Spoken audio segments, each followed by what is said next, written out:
Dans cette séquence, nous allons voir une nouveauté très attendue de Photoshop CS3 qui s'appelle les filtres dynamiques.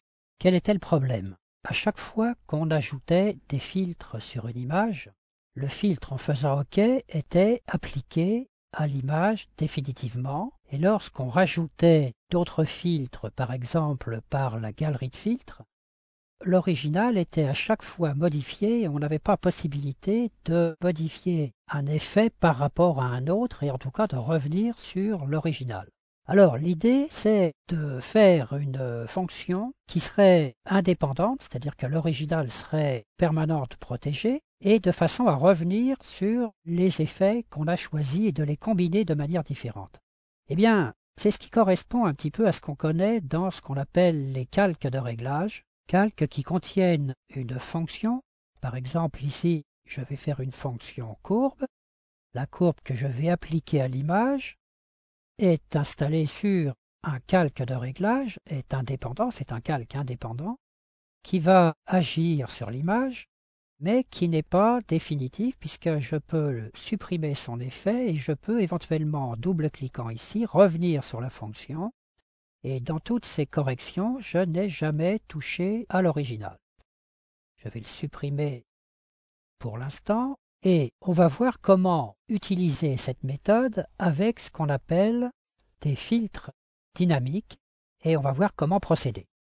Je vais commencer par dupliquer mon original et ce nouveau calque, je vais en faire un calque particulier pour appliquer des filtres dynamiques.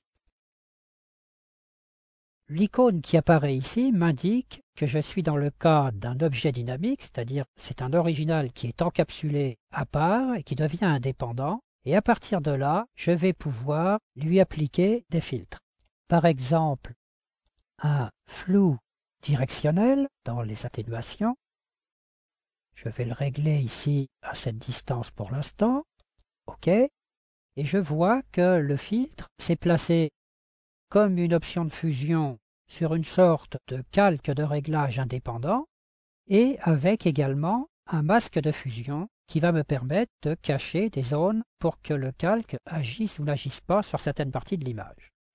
Je vais maintenant rajouter un autre filtre, par exemple contour accentué. On va voir le résultat ici en plus petit. Voilà.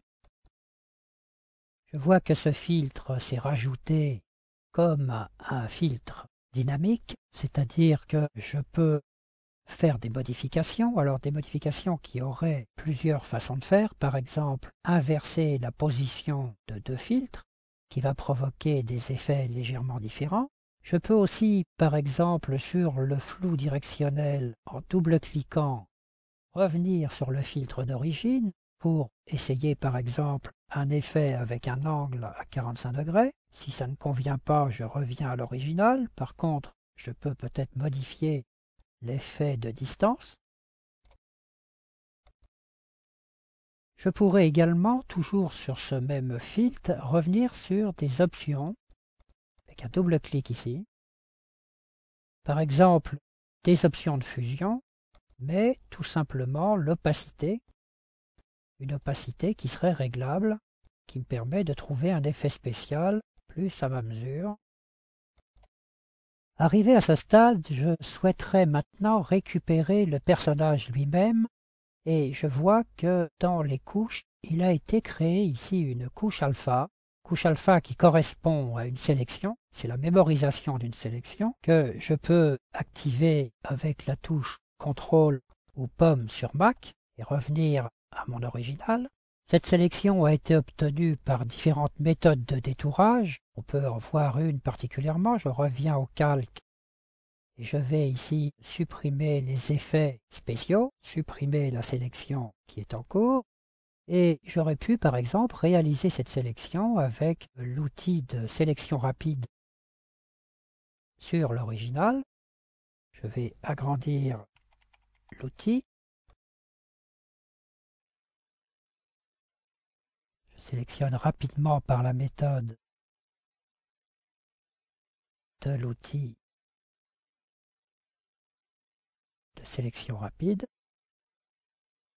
C'est cette sélection qui a été mémorisée, là je vais très vite, sélection qui a été mémorisée sous la forme d'une couche alpha que je peux récupérer ici.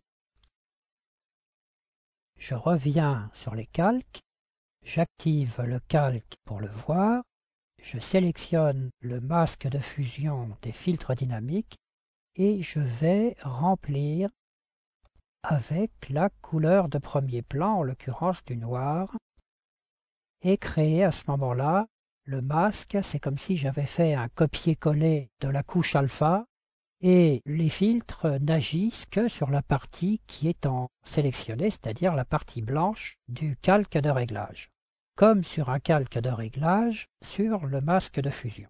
Je peux toujours revenir sur les différentes fonctions de ces filtres, supprimer un effet, ou au contraire le réapparaître, le modifier, revenir encore sur l'effet lui-même pour régler la transparence ou l'angle éventuellement.